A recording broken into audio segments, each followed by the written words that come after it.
Imagine the scene. A small town in rural Ohio, a cold November afternoon. The bus pulls up to the bus station and a man steps off, wearing the uniform that should represent honor, courage, and resilience. His wife is there, waiting with an anxious smile on her face. She held things together alone for 3 long years, finding strength where she didn't have it. Sleeping with the phone by her bedside every night, dreading that call no one wants to receive. But he's back. James Miller has returned alive from Afghanistan. The war is over, or at least that's what everyone believed. But when she runs to embrace him, something is different. His gaze doesn't meet hers. The hug is stiff, distant, as if he were embracing a stranger. There are no tears of joy. There isn't that wide smile she knew so well. There is only silence. A heavy silence, laden with things he will never be able to put into words. Have you ever met someone who came back completely changed from a traumatic experience? Someone who was physically there but emotionally seemed to be trapped in another place, in another time? In the first few weeks, James barely left his room. He spent hours lying in bed, staring at the ceiling, trapped inside his own mind. Every night the nightmares came. He would wake up screaming, sweating profusely, clutching the sheets as if clinging to the edge of a precipice. His wife tried to calm him, but he pushed her away. He couldn't explain it. How do you explain to someone who's never been there what it's like to carry the weight of faces you'll never forget? How do you say that the sound of a car speeding down the street plunges you back to that day, that exact moment when everything changed? The truth is that James Miller returned from the war. His body came back whole, without visible wounds, without scars that could be pointed out on an X-ray. But inside he was completely destroyed. And stay with me until the end, because what happened to him happens to thousands of soldiers every year, men and women who sacrifice everything for a country that often doesn't know how to take care of them when they return. The war was over outside. The news no longer spoke of Afghanistan. People went on with their lives, with their routines. But inside James Miller, the battle continued. Every day, every night. Every loud sound was an explosion. Every crowd was a threat. Every moment of silence was filled with memories he desperately tried to forget. He had become a shadow of the man who had left 3 years before. That young man full of dreams who believed he was making a difference, who had his whole life planned ahead of him. That man had died somewhere between the mountains of Afghanistan and the living room of his own home. And do you know what's most terrifying about all this? What you're about to discover might surprise you, because James was seconds away from making an irreversible decision. He had hit rock bottom, that dark place where the pain is so great that the only way out seems to be to feel nothing at all. But then something happened, something completely unexpected, something that no one, not even him, could have predicted. And it was precisely in that moment of utter despair that a journey of transformation began, so improbable, so powerful that it would change not only his life, but the lives of hundreds of other veterans who would come after him. Because sometimes salvation comes from where we least expect it. Before we continue, I need to tell you something. If you're here watching this now, this story is probably touching a part of you. Maybe you know someone who came back changed after a war, a trauma, an experience that broke something inside. Or maybe you yourself have felt the weight of carrying invisible battles that no one around you can understand. And you know what I realized while making this channel? That these stories need to be told. They need to reach the right people at the right time. Because sometimes watching someone's journey like James's can be exactly what another person needs to not give up, to believe that there is a way out even when everything seems lost. So if this topic resonates with you, if these words are somehow touching your heart right now, I want to ask you something. Leave a comment below about what has resonated with you the most so far. It can be a word, a phrase, or even a personal story that you feel comfortable sharing. Your participation here is what makes this channel grow and reach more people with this type of content. Every comment, every like, every subscription, it's not just a number to me. It's proof that these messages are reaching where they need to reach. And look, if you haven't subscribed to the channel yet, hit that button now, because I promise to bring you more real stories like this one. Stories that show that transformation is possible, that hope exists even in the most unlikely places. Leave a like too, because that helps the algorithm show this video to other people who might need to hear exactly this today. I know it sounds simple, but believe me, these small gestures make a huge difference. They create a community of people who believe in the power of overcoming adversity, who don't turn their backs on the pain of others, who understand that we are all in some way fighting our own battles. Now going back to James's story, because what happened to him that night will show you something that very few people understand about trauma. about healing, and about the unexpected power of the most unlikely connections. To understand what really happened to James, we need to go back in time. Because the truth is, this man who returned broken from Afghanistan wasn't always like that. He had a life. He had dreams. He had a version of himself that was full of hope and possibilities. James Miller was only 22 years old when he decided to enlist in the Army. 22. Think about that for a second. The same age when many people are finishing college, thinking about which job to accept, worried about weekend parties. James was at a completely different point in his life. He was the captain of his high school football team in Ohio. That guy everyone knew, who always had a smile on his face, who carried on his shoulders not only the responsibility of leading the team, but also the admiration of an entire small community that saw in him an example of determination and character. He had a beautiful girlfriend waiting for him, Sarah. They had plans. You know, those naive and sincere plans we make when we still believe the world is predictable? They were going to get married as soon as he got back. She was going to finish her nursing degree. He was going to fulfill his dream of becoming a firefighter, following in his father's footsteps, serving the community in another way. Life was laid out clear, bright as a straight road under the morning sun. When James left, he was full of hope. He genuinely believed he was doing the right thing. He saw it as a duty, as an honor, as a way to repay everything that country had given to his family. And there's something very powerful in that, isn't there? That moral certainty of being on the right side, of doing something bigger than yourself. James left believing he would return better, stronger, more prepared for life. He had no idea of the real price he would pay for that decision.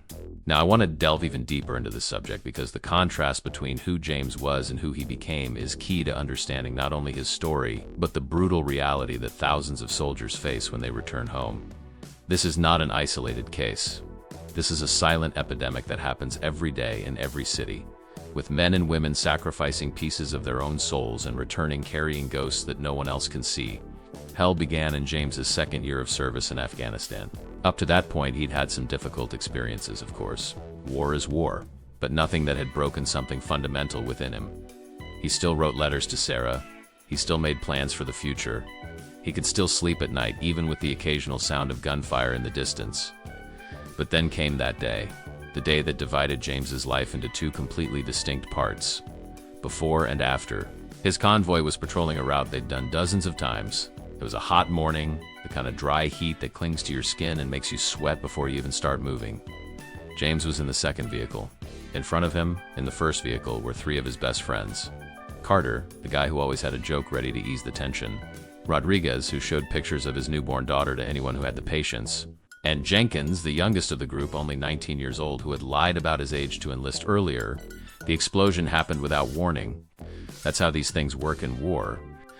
One second you're talking about which movie you want to watch when you get back to base. The next second the whole world is fire, twisted metal, and screams you'll never get out of your head. So the first vehicle was hit head-on by an improvised explosive device. James saw everything. He saw the explosion. He saw the vehicle thrown aside like a toy. He saw the fire. And worst of all, he heard the screams that followed. They tried to rescue their comrades. James was the first to run towards the wreckage, ignoring the commander's shouts to wait, to make sure it was safe. He didn't think. He just ran. But when he got there, it was too late. Carter was dead. Rodriguez was dead. Jenkins was still breathing, but James saw the life slipping from the eyes of that 19-year-old boy as he held his hand and promised that everything would be all right. A lie they both knew was a lie, but one that needed to be told nonetheless. James survived without a physical scratch, but that day killed something inside him. Because how do you move on knowing you're alive and they're not? How do you wake up in the morning, have coffee, breathe, laugh when three people who were by your side won't do any of those things anymore? Survivor's guilt isn't just a nice expression we use. It's a real, concrete weight that crushes your chest and doesn't let you breathe properly. The nights became a torment. The nightmares began immediately. Every time James closed his eyes, he was back on that road. He saw the explosion again, and again, and again. The faces of his friends, the sound of metal being torn apart, the smell of burnt fuel mixed with something worse, something you instinctively recognize as the smell of death. Even months after returning home to Ohio, the nightmares didn't stop. They became more intense, more real, more vivid. And there's something cruel about that, you know? You leave the battlefield physically, but mentally you never really leave. Any loud noise threw James back to that day. A door slamming shut, a car with a broken exhaust speeding down the street, even fireworks, that thing that should be a celebration, became triggers for pure panic. He was living in Ohio, in the same city where he grew up, in the same house he'd known since childhood. But at the same time, he was trapped somewhere between Afghanistan and reality. He was technically alive, but he wasn't really living. In the first few months after he returned, things began to fall apart in a silent and frightening way.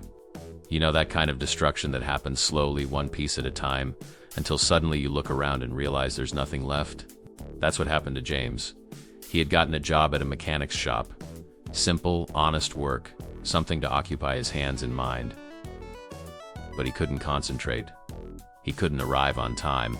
Nightmares kept him from sleeping much, so he arrived exhausted, irritated, disconnected. After 3 months, his boss had to fire him, not out of malice. The man even tried to help, offered more chances than he should have. But there's a limit to everything. That's when James started drinking. At first, it was just 1 beer at night to help him sleep. Then it was 2, 3, a whole bottle. Eventually, he was drinking during the day just to function, to numb the constant pain that hurt in places no medicine could reach. Sarah tried to help. God knows she tried. She suggested therapy. She tried to talk. She held his hand through his worst nightmares. But James pushed her away. Not because he didn't love her, but because he was so lost in his own pain that he couldn't let anyone else in. He built walls so high around himself that not even her love could climb them. Friends also tried at first. They would call to invite him to watch the game, to have a beer, to go for a walk. But James always refused. He always had an excuse. Until the calls stopped coming. And who can blame them? People have their own lives, their own problems. There comes a point when everyone gets tired of trying to help someone who doesn't want to be helped, or at least who can't accept help. James became completely isolated. He spent his days locked in his house, usually in his room, sometimes in the garage.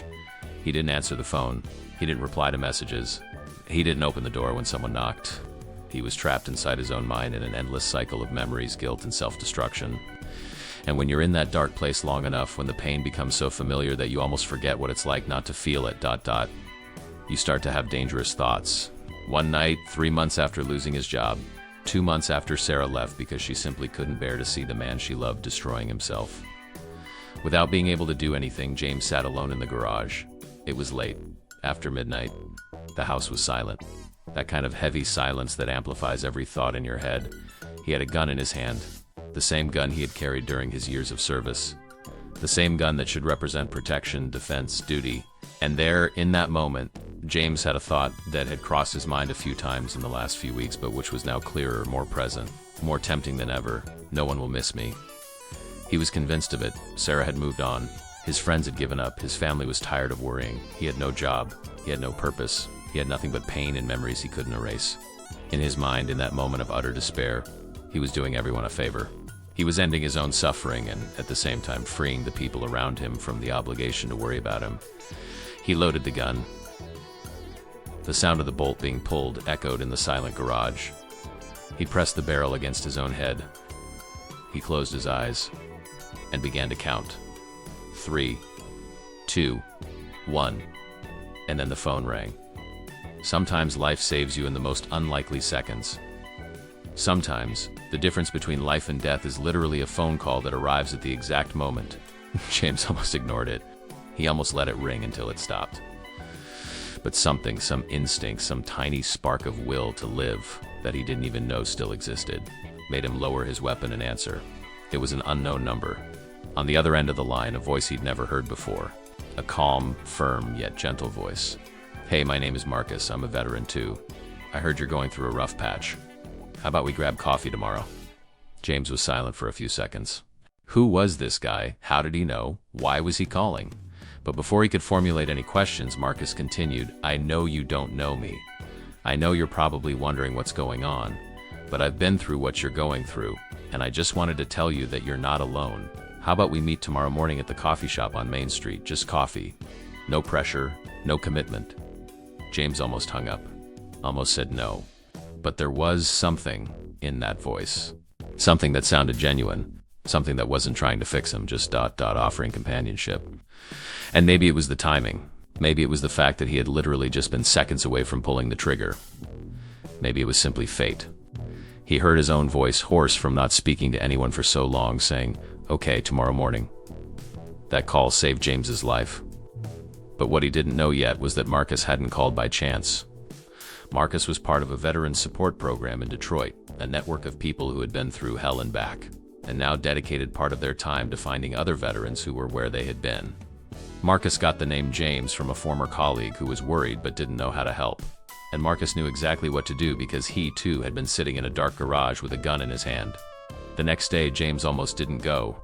He woke up, looked at the clock, thought of 1,000 excuses not to leave the house. But something made him drag himself out of bed, take a shower for the first time in days, put on clean clothes, and drive to the coffee shop.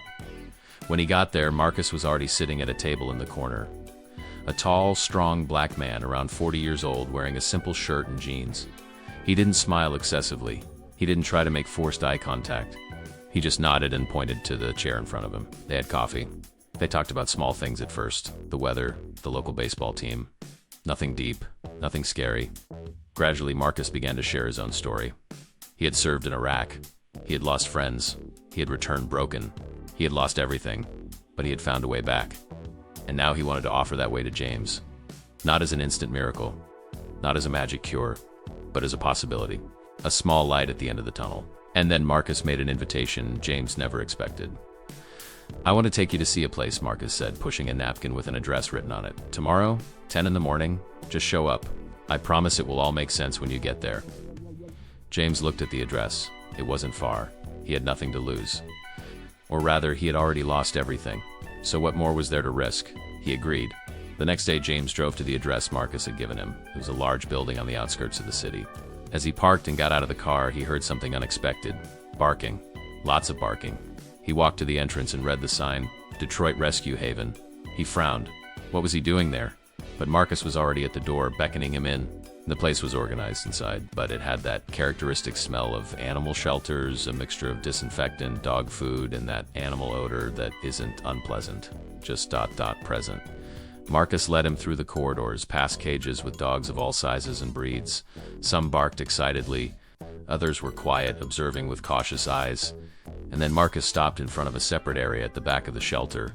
"These dogs also came back from the war," Marcus said, and James turned to look at him in confusion. Marcus continued, "They are retired military dogs. Dogs that served in combat zones, that helped save lives, that did their job perfectly. But when they came back, many of them came with trauma, fear of loud noises, severe anxiety, destructive behaviors. Canine PTSD, it's a real thing." James looked at the dogs in that area. They were different from the others, quieter, more tense. Some were trembling even though it wasn't cold. Others avoided eye contact. And suddenly James understood why Marcus had brought him there. "They need someone who understands what it's like to come back broken," Marcus said, his voice low but firm. "And you need someone who doesn't judge you, who doesn't expect you to be okay, who just understands." James was skeptical. He hadn't come there to volunteer at an animal shelter. He wasn't looking for a project. He could barely take care of himself. How's he going to take care of a traumatized dog? But then something happened that changed everything. A German shepherd slowly approached the fence. He was big, strong, but trembling. His ears were flattened. He avoided looking directly at James. And there was something in that animal's eyes, something James recognized immediately. It was the same look he saw in the mirror every day. It was fear. It was pain. It was the unmistakable mark of someone who had seen things no one should see. "That's Ranger," Marcus said softly. "He served in the same region as you. Explosives detection. Saved dozens of lives. Until one day an explosion happened too close.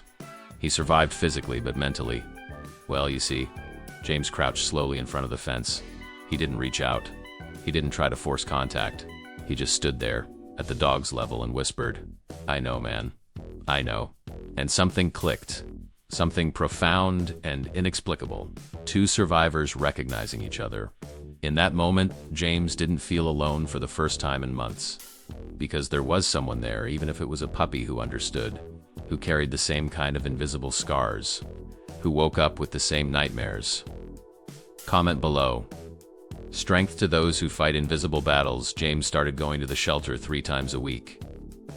At first, he would just sit near Ranger's cage. He didn't talk much. He didn't try to force anything. He was just there, present, in a silent companionship that they both seemed to desperately need. Over time, Ranger began to trust him. First, just getting closer to the cage when James arrived. Then sniffing his hand through the bars. Eventually accepting affection. And the more James worked with Ranger, the more he realized something extraordinary was happening. Every time he helped the dog overcome a fear-allowed noise, a stranger, a situation that triggered anxiety, he felt as if he were also healing a part of himself. It was as if, by training Ranger to trust again, by teaching that traumatized animal that the world could be safe again, James was relearning the same lessons. Ranger had nightmares too. James could see the dog sleeping, its paws twitching rapidly, little whimpers escaping, and he understood perfectly. He would sit beside the dog during those moments and gently place his hand on its fur, whispering, "It's okay. You're safe now. You're home." And in saying those words to Ranger, he was saying them to himself as well. For the first time since returning from the war, James was not alone in his suffering. He had found someone who genuinely understood, even though that someone had 4 legs and couldn't speak. And there's something profoundly powerful about that. Sometimes healing doesn't come through elaborate words or complex explanations. Sometimes it comes through the simple presence of another being who has been through the same hell and survived. 6 months had passed, and the transformation was nothing short of extraordinary. James stopped drinking. It wasn't easy. It wasn't linear. There were bad days, relapses, moments of weaknesses. But for the first time, he had a reason to wake up in the morning. Ranger was waiting for him. Ranger needed him. And knowing that someone, even if it was a dog, depended on him gave James something he hadn't had in a long time: purpose. He started talking to Sarah again, at first just short messages, an apology, a hesitant attempt to rebuild bridges he himself had burned. She was cautious, and she had every right to be. But there was something different about James now. Something in the way he talked about his work at the shelter, about Ranger, about finally starting real therapy. She saw a spark of hope she hadn't seen in years. James became a certified service and therapy dog trainer. He studied, took courses, and immersed himself completely in that world. And then, with the help of Marcus and other veterans who had gone down the same path, James founded his own program in Cleveland, Paws of Honor. The concept was simple yet powerful, connecting traumatized veterans with rescued animals who also carried their own scars, creating a space where healing could happen mutually, where no one needed to pretend to be okay, where suffering was understood without the need for explanations. Today, the program has already helped more than 200 veterans, 200 lives that were on the brink of the abyss and found a rope to hold on to. 200 stories of transformation that began exactly where James's story began, at rock bottom. In the darkest place, in the moment of greatest despair. And that shows you something, right? It shows you that no matter how broken you are, no matter how lost you feel, there is always a way back, always. And Ranger never left James's side. That trembling, frightened German shepherd who avoided contact became James's constant companion. He goes with him to work every day. He sleeps at the foot of the bed every night. And when James has nightmares, because, yes, he still has nightmares sometimes, Ranger climbs onto the bed and lies beside him, a silent reminder that he is not alone. He will never be alone again. James's story teaches us something most people don't understand about trauma, about healing, about rebuilding. Healing doesn't always come from where we expect it to. In fact, it rarely does. James wasn't healed by doctors with diplomas on the walls, although therapy helped. He wasn't healed by medication, although that was also part of the process. He was healed by a phone call from a stranger at the most unlikely moment, by a traumatized dog who needed him as much as he needed that dog, by small acts of daily courage, getting out of bed, showing up at the shelter, choosing to stay alive for another day. The secret James discovered, and which completely changed the trajectory of his life, is that you don't have to face pain alone. In fact, you shouldn't face it alone. Strength isn't about carrying everything on your shoulders without asking for help. True strength lies in recognizing when you need help and having the courage to accept it, even when it comes from unlikely places, even when it comes from a call from a stranger, even when it comes from an animal that is also broken. And look, there's something else important here. James didn't revert to who he was before the war. That's a crucial distinction that many people don't understand. He didn't go back to normal because the old normal no longer existed. That 22-year-old, full of naive hope, died on that road in Afghanistan. But what was born in his place? What emerged on the other side of all that pain and destruction? Someone better, someone more compassionate, someone who deeply understands what it means to suffer and therefore has a unique ability to help others who are suffering. James was forged by pain, but he was also forged by compassion, by empathy, by the conscious decision to transform his trauma into something that could help other people. He took the worst experience of his life and said, okay, this destroyed me, but I'm not going to let it be just that. I'm going to use this. I'm going to transform this into something meaningful. And that, my friends, is what separates the people who merely survive from the people who truly are reborn. Every time James helps a veteran find hope through the Paws of Honor program, he is honoring the memory of Carter, Rodriguez, and Jenkins. He is giving meaning to that loss that nearly destroyed him. He is proving that even the most horrific experiences can eventually be transformed into something that saves lives. Not because the pain ceases to exist, but because the pain can be channeled, it can be transformed, it can become the fuel for something greater than ourselves. And if you've made it this far, if you've watched this whole story from beginning to end, I want you to know one thing. This message is for you too. Maybe you haven't returned from a literal war, but we're all fighting our own invisible battles, aren't we? We all have our own rangers to take care of, our own traumas to process, our own dark moments where it seems like there's no way out. James's story is living proof that there's always a way out. Always. Even when you can't see it. Even when it seems impossible. The way out might be an unexpected phone call, an animal that needs you, a purpose you haven't yet discovered, but it's there. And sometimes all you have to do is endure one more day, one more hour, one more minute, because you never know when that phone will ring. You never know when life will offer you that little spark of hope you need to keep going. Look, if this story touched you in any way, if it made you feel something, I'd like to ask you something very simple. Subscribe to the channel, because I bring real stories like this one, stories of people who were destroyed by life but found improbable ways to rebuild themselves. And the more people subscribe, the more I can continue bringing this kind of content that really matters, that really makes a difference in someone's life. Leave a like too, because it shows me that the connection we created here in the last few minutes was real. That you weren't just passing the time, but really paying attention, feeling James's journey along with me. And here in the comments, write to me, this message was for me, because I want to know who made it to the end, who really heard this whole story. And who knows, your comment might be exactly what someone else going through a difficult time needs to see today. There's a video over here that perfectly complements this topic. Another story of impossible transformation that will show you even more deeply how hope works in the most unlikely places. Click and stay with me there, because I promise it's worth it.